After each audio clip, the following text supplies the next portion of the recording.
আসসালামু আলাইকুম প্রিয় দর্শক, ডক্টর ইউনূসের সঙ্গে তারেক রহমানের যে বৈঠক হয়েছে, এই বৈঠক হওয়ার আগে বেশ কয়েকদিন এটা নিয়ে আলোচনা হচ্ছিল। কি হবে, কি আলোচনা হবে, কি ফল হবে এবং সেই আলোচনা আমাদের জাতীয় রাজনীতিতে কি প্রভাব ফেলতে পারে, এগুলো আলোচনা হয়েছিল। গতকাল শুক্রবার বৈঠক হয়ে গেছে, 1.5 ঘন্টার বৈঠক হয়েছে। বৈঠকের পর ডক্টর ইউনূস এবং তারেক রহমান দুজনেই তাদের ঘোষিত নির্বাচনের সম্ভাব্য তারিখ থেকে আপোস করেছেন। ডক্টর ইউনূস 2 মাস এগিয়ে এসেছেন, এপ্রিল থেকে ফেব্রুয়ারিতে, আর তারেক রহমান 2 মাস পিছিয়ে ডিসেম্বর থেকে ফেব্রুয়ারিতে গিয়েছেন। এটুকু যদি আপনি শুনেন, আপনার কাছে মনে হবে বাহ, ভালোই তো, উইন উইন সিচুয়েশন, দুপক্ষই জিতেছে, এটা হতে পারে। কিন্তু পক্ষ তো আরও কতগুলি আছে, আরও পক্ষ আছে না, আরও অনেকগুলি রাজনৈতিক দল আছে। তারও চেয়ে বড় কথা, এদেশের জনগণ আছে। কেউ কি এই এগিয়ে যাওয়া বা পিছিয়ে যাওয়া, এই সিদ্ধান্ত নেওয়ার সময় জনগণের কোনো অপিনিয়ন নিয়েছে? এখন বলবেন জনগণের অপিনিয়ন কীভাবে নেব?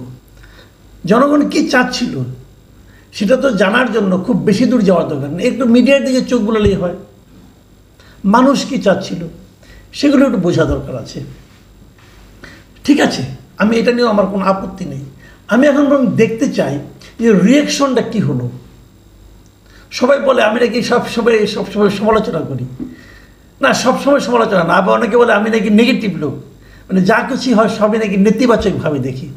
নেতিবাচকভাবে দেখার ব্যাপার নয় বিষয়টা হলো আলোচনার বিষয়। আলোচনা করতে হবে। আলোচনা না করলে ভুলগুলিও বেরিয়ে আসবে না, অথবা শুদ্ধতম পথের দিকেও আমরা অগ্রসর হতে পারবো না। এই দুটোই আমাদের জন্য প্রয়োজন। আমার মনে কি প্রশ্ন জেগেছে সেটা তো আমাকে উচ্চারণ করতে হবে, নাহলে আপনি বুঝবেন কীভাবে, নাহলে অন্যরা বুঝবেন কীভাবে, আপনার সঙ্গে আমার চিন্তার মিলল কিনা সেটাও তো বুঝতে হবে। যাও, আমরা বরং দেখি, যেহেতু রাজনৈতিক দল নিয়ে আলোচনা হচ্ছে, আমরা বরং দেখি যে রাজনৈতিক দলগুলো কি রিয়াকশন দিল। রাজনৈতিক দলের মধ্যে কয়েকটা রাজনৈতিক দল এই মিটিংয়ের ফলাফল এবং এই মিটিং যেভাবে হয়েছে, সেই ঘটনা, এই সব মিলে কয়েকটা রাজনৈতিক দলে আমি একটা প্রতিক্রিয়া পেয়েছি, সমর্থন না, প্রতিক্রিয়া পেয়েছি। তাদের মধ্যে যেমন ধরেন জামাতে ইসলামী, এনসিপি, জাতীয় নাগরিক পার্টি যেটা, এবং আরও কয়েকটা ইসলামিক দল, তারা কিন্তু এ ব্যাপারে কিছুটা প্রতিক্রিয়া দিয়েছেন। তাদের কিন্তু ফেব্রুয়ারির প্রথমার্ধে নির্বাচন হওয়া নিয়ে কোনো ভিন্ন মত নেই, এবং তারা দেশের বৃহত্তম রাজনৈতিক দলের সঙ্গে অন্তর্বর্তীকালীন সরকার প্রধানের যে বৈঠক হয়েছে, সমঝোতা হয়েছে, এটা নিয়েও তারা অসন্তুষ্ট নন।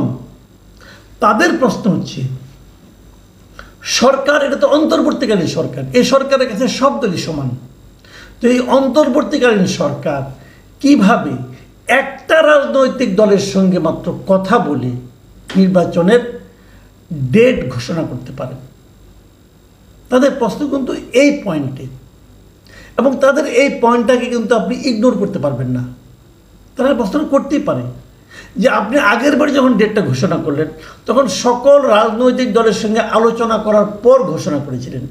সে ঘোষণায় কেউ পছন্দ করেছে, কেউ করেনি, এবং সে ঘোষণায় ওই সময় যে রাজনৈতিক দলগুলো আপনার সঙ্গে মিটিং করেছিল, তাদের মধ্যে সংখ্যাগরিষ্ঠ দল, প্রায় 80% দলের যে মতামত ছিল, সেই মতামতকে উপেক্ষা করে আপনি নিজের মতো একটা ডেট ঘোষণা করেছেন, এবং সেখানে বিএনপির মতামতকে আপনি উপেক্ষা করেছেন। আপনার মতামতটা আপনি কার সঙ্গে আলাপ করে করলেন, অথবা কোন দলের সমর্থনে করলেন, বোঝা গেল না। কিন্তু কিছু কিছু রাজনৈতিক দল তখন আপনাকে সমর্থনও দিয়েছে, জামাত দিয়েছে, এনসিপি দিয়েছে, এরা দিয়েছে। যারা তাকে এপ্রিলে সমর্থন দিয়েছিল ওই প্রক্রিয়ার কারণে, যে সবার সঙ্গে আলোচনার পর আপনি আপনার নিজস্ব বিবেচনায় আপনাকে তারিখ ঘোষণা করেছিলেন। কিন্তু এবার আপনি একটা মাত্র রাজনৈতিক দলের সঙ্গে আলোচনা করে আপনি ডেটটাকে 2 মাস এগিয়ে আনলেন, ডেটটাকে চেঞ্জ করলেন। এই যে প্রক্রিয়াটা, এই প্রক্রিয়াটার সমালোচনা এই দলগুলো করেছে। আমি কিন্তু এই দলগুলোর সমালোচনাকে উড়িয়ে দিচ্ছি না, আমি মনে করি এটা ভ্যালিড একটা ক্রিটিসিজম। সরকারকে বুঝতে হবে যে আপনি একটা যা কিছুই করবেন একটা সিস্টেমের মধ্যে থেকে আপনাকে করতে হবে। আপনি তারেক রহমানের বক্তব্য শুনলেন, শুনে এসে দেশে বসে আপনি এই কাজটা করতে পারতেন, সবার সঙ্গে আবার আলোচনা করতেন, করে আবার দ্বিতীয়বার ঘোষণা করতে পারতেন। ওখানে বসেই যে ঘোষণাটা করলেন, এটা কেন? আমি মনে করি আর কেউ না বুঝে করেছেন, আমি তা মনে করি না। এখানে একটা রাজনীতি আছে বলে আমার ধারণা। এখন সেই ধারণাটা নিয়ে আমি আলোচনা করব।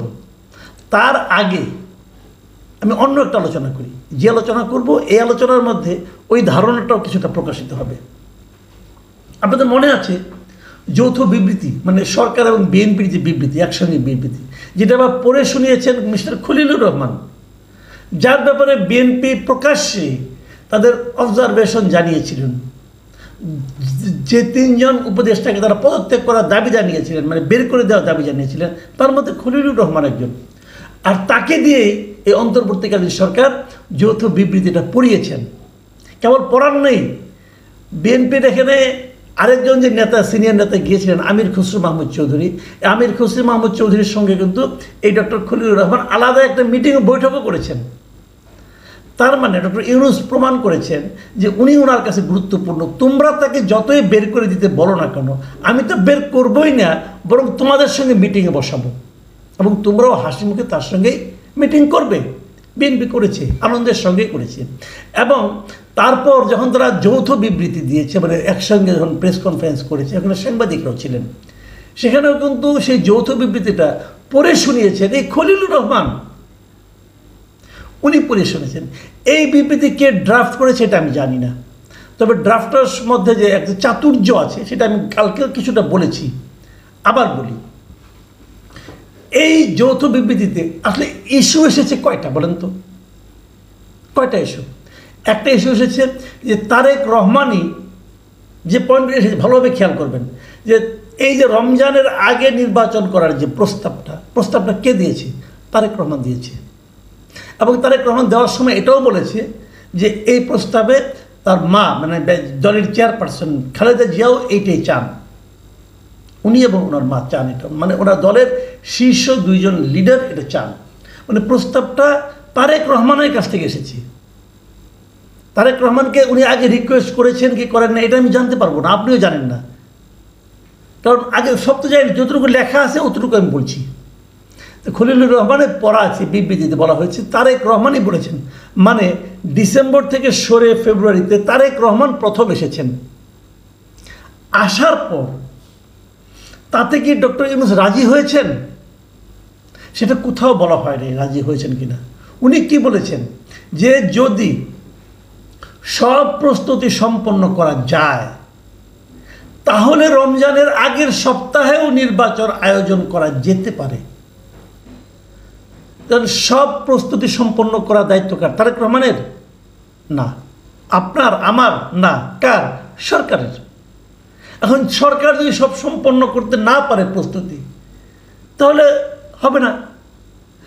ক্লিয়ার করে কিন্তু বলেননি, অনেকে দেখলাম লাফাচ্ছে যে 19শে ফেব্রুয়ারি রোজা হবে, তার যদি আগের সপ্তাহে হয় তাহলে সাধারণত নির্বাচন হয় আমাদের এখানে বৃহস্পতিবার, তাহলে বৃহস্পতিবার হলে 12ই ফেব্রুয়ারি হয়। ডেটও দিয়ে দিচ্ছে অনেক পত্রিকা দেখলাম যে 12ই ফেব্রুয়ারি নির্বাচন। ডক্টর ইউনূস কি একবারও বলেছেন রমজানের আগের সপ্তাহে নির্বাচন হবেন? না, উনি সেটা বলেননি। উনি বলেছেন হতে পারে। কিভাবে হতে পারে? যদি সব প্রস্তুতি সম্পন্ন করা যায়। আবার কি বলছেন? যে এক্ষেত্রে সেই সময়ের মধ্যে সংস্কার ও বিচারের পর্যাপ্ত অগ্রগতি অর্জন করা প্রয়োজন হবে। মানে এই সময়ের মধ্যে এই কাজগুলো করতে হবে। কী কী কাজ? একটা সংস্কার, একটা বিচার, এই দুইটা ক্ষেত্রে পর্যাপ্ত অগ্রগতি। মানে অগ্রগতি কতটুকু হলে সেটাকে পর্যাপ্ত বলা যাবে, এটা কিন্তু আপনি একটা বলবেন, আমি আরেকটা বলবো, ডক্টর ইউনূস আরেকটা বলবেন, আবার এনসিপি আরেকটা বলবেন। তাহলে এটা কিন্তু সমস্তটাই কিন্তু অনেকগুলি যদি কিন্তুর উপর নির্ভর করছে। করুক, আমি ওটা নিয়েও বলছি না, যা হবে ওটা কালকে আলোচনা করেছি আমি। এইটুকু বলার পর তারেক রহমান ডক্টর ইউনূসকে ধন্যবাদ জানিয়েছেন, ওনার এই অবস্থানকে স্বাগত জানিয়েছেন, দলের পক্ষ থেকে ধন্যবাদ জানিয়েছেন, এবং প্রধান উপদেষ্টাও তারেক রহমানকে ধন্যবাদ জানিয়েছেন। এর চেয়ে বেশি, এই কয়েকটা কথার বেশি ঘোষণার মধ্যে ছিল, এরকম কেউ আমি এখনও পাইনি, কোথাও দেখিও নি। আপনারা কেউ দেখছেন কিনা আমার মনে হয় না, দেখবেন না, কারণ এইটুকুই কথা। আমার প্রশ্ন হলো, তারেক রহমান এবং ডক্টর ইউনূস কতক্ষণ মিটিং করেছেন? 1.5 ঘন্টা। এইটুকু কথা বলতে 1.5 ঘন্টা লাগে? লাগে না। এইটুকু কথা বলতে 3 মিনিটে হয়ে যায়। তো বাকি সময় কি আলাপ করেছেন? সেই আলাপগুলো হলো ইম্পর্টেন্ট, খুবই গুরুত্বপূর্ণ। সেই আলাপগুলো আমার দেশের অন্তর্বর্তীকালীন সরকারের প্রধান, আমার দেশের একটা রাজনৈতিক দলের প্রধান একসঙ্গে মিটিং করেছেন 1.5 ঘন্টা। আমরা জেনেছি মাত্র 3-4টা বিষয়, তাও সবগুলি নির্বাচন বিষয়ক বিষয়। আরেকটা জিনিস জেনেছি যে তারেক রহমান তাকে বই এবং কলম উপহার দিয়েছেন। বাকি সময় ওনারা কী আলাপ করেছেন, কী নিয়ে কথা বলেছেন, সেটা কি জানার প্রয়োজন নাই? ডক্টর ইউনূস গত 10 মাসে কী কী কাজ করেছেন, সেই কাজগুলো সম্পর্কে বিএনপির যে মূল্যায়ন, সেগুলিকে তারেক রহমান ওনার সঙ্গে শেয়ার করেন নাই? করা কি উচিত নয়? বিএনপি যে ইস্যুতে, যেমন আপনার ওই করিডোর বলে, মানবিক করিডোর বলেন, মানবিক প্যানেল বলেন, কী কী না নতুন নতুন নাম দিচ্ছে, সেই আরাকান রাজ্যে দেওয়ার যে প্যানেল অথবা করিডোর যাই বলেন, সেটার ক্ষেত্রে বিএনপি যে প্রতিবাদ করেছিল, সেটা বিএনপির দলীয় প্রধান হিসেবে উনি কি জিজ্ঞাসা করতে চেয়েছিলেন এটা আপনি কেন দিয়েছেন অথবা কেন দিতে চাচ্ছিলেন? অথবা আমাদের টার্মিনালকে, সামুদ্রিক টার্মিনাল যেটা আছে সেটাকে, বন্দরের, সেটাকে দেওয়ার ব্যাপারে উনি যে বিদেশি একটা কোম্পানিকে আনছেন, এই ব্যাপারে তারেক রহমান তাকে প্রশ্ন করেছিলেন? আমার ধারণা করেছিলেন, কারণ এটা একটা গুরুত্বপূর্ণ এসে করা তো উচিত। উনি ভুলে যাবেন তেমন নেতা তো উনি নন। সেই প্রশ্নের কে উত্তর এসেছিল? এটা আমি জানবো না, জানতে চাইবো না? আমার দেশের স্বার্থ, আমার দেশের পলিটিক্যাল পার্টির একটা বড় পার্টির নেতা কিভাবে সংরক্ষণ করছেন, কিভাবে সে বিষয়ে কথা বলছেন, সেটা জানার অধিকার কি আমার নাই? আমি জানতে চাইতে পারি না? কেন এটা আমার কাছে আপনি গোপন রাখবেন? আমি জানতে চাই ডক্টর ইউনূস কী বলেছিলেন, তারেক রহমান কী বলেছিলেন। আমি জানতে চাই কোন কথার কী উত্তর হয়েছিল, অথবা ওই বিষয়গুলোতে কী আলোচনা হয়েছিল। অন্য কোনো বিষয়ে আলোচনা হয়নি, কেবল নির্বাচনে আলোচনা হয়েছিল। কেবল নির্বাচনে আলোচনা হলে 1.5 ঘন্টা ধরে এই একই আলাপ করেছেন ওনারা। কিভাবে? প্রথম প্রস্তাবটা কে দিলেন? এইগুলি কিন্তু আমার মনে হয় এই দেশের মানুষকে জানাতে হবে। যদি আপনারা না জানান, নাও জানাতে পারেন, আপনাদের ইচ্ছা। যদি আপনি না জানান, তাহলে মানুষ নানা ধরনের নানা কিছু কল্পনা করবে, নানা কিছু সন্দেহ করবে, নানা কিছু লেনদেনের কথা উচ্চারণ করবে। সেগুলো শুনতে ভালো লাগবে? উচ্চারিত কিন্তু হতে শুরু করেছে, অলরেডি শুরু হয়েছে উচ্চারণ, অলরেডি হয়েছে। কি কি লেনদেন হলো, কি কি আপোষ রফা হলো, এগুলো আলোচনা হচ্ছে। যেখানে অন্ধকার, যেখানে অস্বচ্ছতা, সেখানেই কিন্তু ভূতের ভয়, বলে না? দেখবেন ভূত কিন্তু দিনের বেলা আসে না, রাতের অন্ধকারে আসে। কেন আসে? যেখানে অস্বচ্ছতা, সেখানেই কিন্তু মানুষের সন্দেহ বাড়ে। সন্দেহ বড় মারাত্মক। আমি তারেক রহমান সাহেবকে বলবো, আমি এটা নিয়ে আমি ইউনূস সাহেবকে বলতে চাই না, কারণ উনি তো 2 দিন পরে চলেই যাবেন। তারেক রহমান সাহেব এদেশে ওনার দল আগামীতে ক্ষমতার জন্য লড়াই করবেন, দেশ পরিচালনা করবেন, ওনাকে আমি বলবো, আপনি দীর্ঘদিন ধরে বিদেশে আছেন, ট্রান্সপারেন্সির কী মূল্য এটা আপনি জানেন, আর অস্বচ্ছতার কি ভয়াবহ ক্ষতি সেটাও আশা করি আপনি জানেন। সেভাবেই বিষয়গুলো জনগণের সামনে পরিষ্কার করুন, এটাই আমাদের আপনাদের কাছে প্রত্যাশা। প্রিয় দর্শক, এখন এ পর্যন্তই। আল্লাহ হাফেজ।